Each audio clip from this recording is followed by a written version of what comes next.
முதல் வாசகம். என் உள்ளம் கோபத்தை வெறுத்து ஒதுக்குகின்றது. இறைவாக்கினர் ஓசேயா நூலிலிருந்து வாசகம். அதிகாரம் 11. இறைவசனங்கள் 1 முதல் 4 முடிய மற்றும் 8 முதல் 9 முடிய. ஆண்டவர் கூறியது: இஸ்ரவேல் குழந்தையாய் இருந்தபோது அவன் மேல் அன்பு கூர்ந்தேன். எகிப்திலிருந்து என் மகனை அழைத்து வந்தேன். எவ்வளவுக்கு நான் அவர்களை வருந்தி அழைத்தேனோ அவ்வளவுக்கு என்னை விட்டு பிடிவாதமாய் விலகிப் போனார்கள். பாகால்களுக்கு பலியிட்டார்கள், சிலைகளுக்கு தூபம் காட்டினார்கள். ஆனால் எப்ராயிமுக்கு நடைபயிற்றுவித்தது நானே, அவர்களை கையிலேந்தியதும் நானே. ஆயினும் அவர்களை குணமாக்கியது நானே என்பதை அவர்கள் உணராமற் போனார்கள்.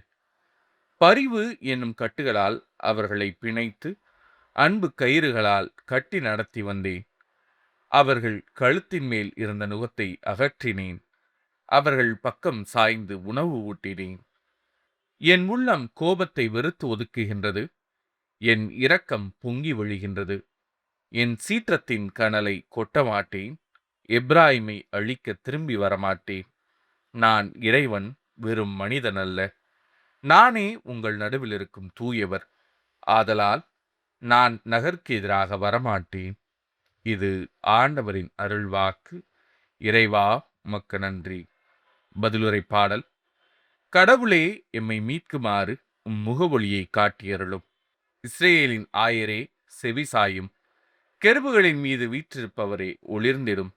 உமது ஆற்றலை கிளர்ந்தெழச் செய்து எம்மை மீட்க வாரும்.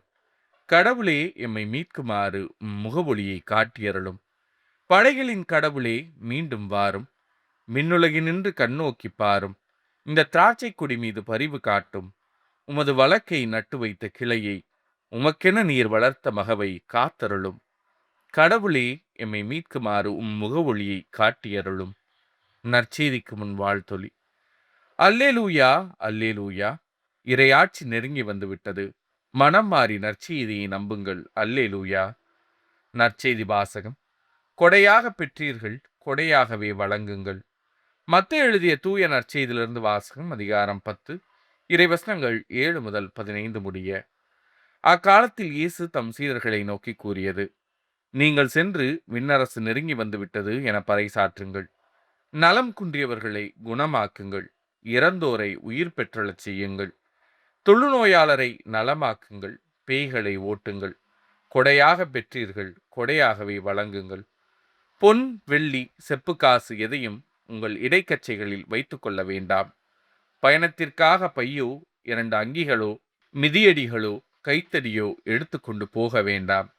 ஏனெனில் வேலையால் தம் உணவுக்கு உரிமை உடையவரே. நீங்கள் எந்த நகருக்கோ ஊருக்கோ சென்றாலும் அங்கே உங்களை ஏற்க தகுதியுடையவர் யார் என கேட்டறியுங்கள். அங்கிருந்து புறப்படும் வரை அவரோடு தங்கியிருங்கள்.